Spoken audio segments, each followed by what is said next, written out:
bullying in general is a lot about people taking it out of you, or sticking a knife in, or taking the piss because they're being bullied. Fair enough, yeah, but the whole like society, civilization in the West, in this country anyway, the United Kingdom, is based on this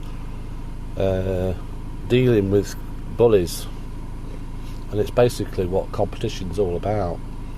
Admit it, yes, fair enough. This is the people try and big this up. People try and say, well, that's good. Healthy competition is good. No, I don't agree. I don't think it is.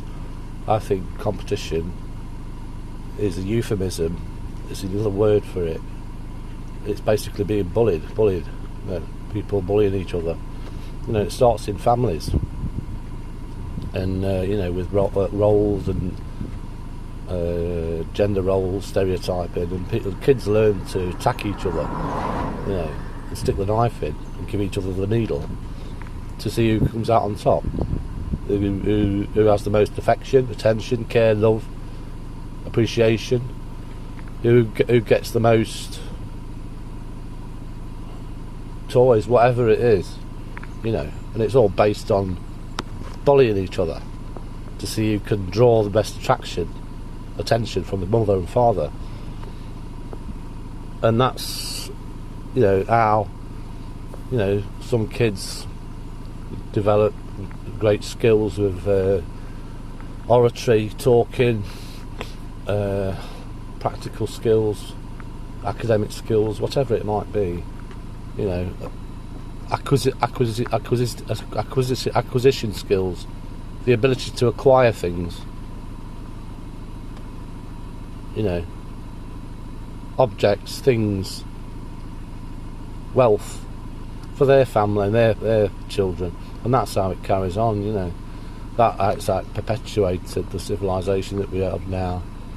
And I call myself a communist, but I don't like capitalism because that's what it's based on, and I'm anti-capitalist because of that. And I'm a Marxist. I'm a Marxist views and left wing, anti-competition. I'm anti-competitive, because it just damages people. There are always and always will be victims of it. There will be people, and I am one of them, people like me, who are so bullied and put at the bottom of the pile, but made to be kept there so that other people can use you to bully you as well. Back to the extended family or network or whatever it is, that you end up affected, you end up broken. Your spirit, your mind. But your mind is deemed as broken if and when you can't stand it anymore, being bullied and provoked and having the needle and the knife stuck into you and used to be taken the piss out of, that you react or overreact.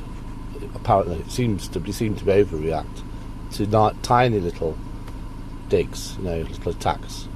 You seem to overreact or lash out. And many people, not me, many people, kill people and rape people, attack people, murder people, fight,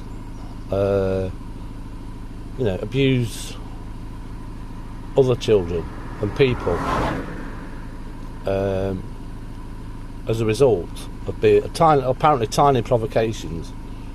And mental illness, call that psychosis and mania, and being out of touch with reality, because they can't understand how sensitive and affected someone could be by that, and not even that, they don't understand how you can be so affected by someone's tiny little attacks and digs and sticking the knife in and taking the piss and mick, that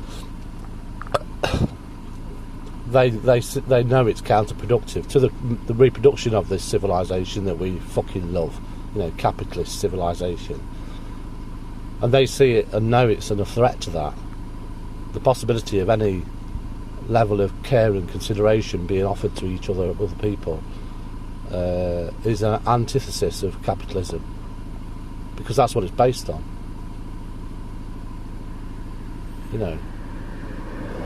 So they uphold the psychiatrists in psychiatry uphold and defend.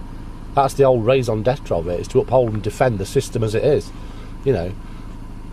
The authenticity and legitimacy of the family that does this to the kids. It defends the political, social and cultural climate under which these conditions can be bred and reproduced, at all costs. Strictly, let me tell you, it's all costs. That's what psychiatry is, that all costs that needs and has to do and will do, ever. It's all it will ever do, is maintain the reproduction of the system of socialisation that produces the mental illness that it's there to cure or treat. How fucked up is that? And you wonder why they insist you take chemical drugs to keep you quiet. It's to protect the people that are abusing you, your families and your fathers and your mothers and your brothers and your sisters, and even your fucking loved ones sometimes, your fucking family, or your children. Anybody around you who wants to fucking attack you and stick the knife in will be upheld, supported, and their ability to do that upheld, and supported by psychiatry and psychiatrists and care teams and care plans and drugs and medication. That's what it's there. It's designed to do. So the thought of someone coming off the medication and thinking like me and being like me, and saying this and talking about this and telling people this is like, head rag to a bull, yeah. No wonder people don't like that on me or what I say. Because I was designed and brought up to be everybody's victim, someone to stick the knife into, or have a little dig at Pete, and it's just spread. It's spread out there, like it's suggested and hinted at, by your chief. It's my mother who did this to me, used me and did this for herself, But I became, so I was so effective, probably, I don't know, used for her to do that too. But everybody else in their extended family started doing it and did it to me as soon as I was like an adolescent, and forevermore ever since. But I know it's because she was got at, it's getting at people, want to get at you. That's all it is. Her family, the illustrious Hancocks, are all used to get at her. I'm certain of it. Her siblings, my aunties and uncles, and she was the one to be in her family who was got at. I mean, my uncle Albert, fuck knows how many they need. He ended up with a lobotomy and institutionalisation for the rest of his life after in his 20s. And on my uncle John on my dad's side, same thing. He had polio, poor sod, institutionalised. Because he lashed out at one of my Auntie Dorothy's kids, and they seemingly unprovoked, apparently. But it's like, that's it. People are so fragile that they lash out because of what apparently unrealistic provocation, unrealistic lashing out from, seemingly minute provocation. And if they do break you, if you're too confused, if you're confused. And you crack and you crack and you lash out, and you can't work out where the provocation, why they're provoking you, then you will be locked up. That's what happened, and that's what still does happen. But it's so easy to mistake where the provocation's coming from when there's so much of it. When there's so many people attacking you and sticking the needle in, the knife in. It's hard to know which one's responsible and wants smacking. Some worst possible, sentiment to it, and you make mistakes. So, but if you realise that everybody's doing it, and you can't escape it, and they always will. You know, at some level, usually lower in the society, work life and civilization, society. You know, cities and parks and houses and hospitals and libraries. It's a lower level, yeah, but it's all based on civilization in this country. It's all based on attacking each other. You know, little digs, poking the finger at someone and taking the piss and like Mick. And like, we call that humour. There's another level, a lower level as well, or a higher level. You know, and culture and art at the highest level, and you know, whatever, you know, it's all different levels of it. That's all it is, you know. And if you just don't attack or react to any of it, for anyone, and take it, they can't lock you up. That's all you have to do. Just refuse. Don't act out. Don't respond to it. Don't react to it. You know. And let's look at the faces. Let them see what, you know. Just see their reaction, their response.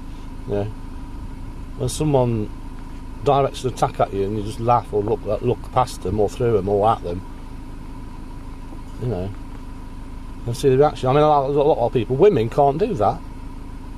If it's a man who's touching their arse or squeezing the bottom, or squeezing the tits, or sexually, you know, or, you know, advances to them, they can't, you know, they can't physically defend from that, against that a lot of the time. A lot of women can't deflect a man's attention, or another woman's attention sometimes. You know, it's not always sexual. If it's just like, they're jealousy because they're attractive or something like that. But a lot of women can't. Most women can't escape it at all. You know, so you wonder why our mental illness and fraudulent days is designed. It's supposed to be for women, hysterical and all that, hysterical women. What kind of bullshit? It's women are our victims, men's victims. You know, the civilization's victims in a sense, figuratively. You know, the ones who have to take it. And it's the same. It's the same with competition. It's exactly the same thing. You know.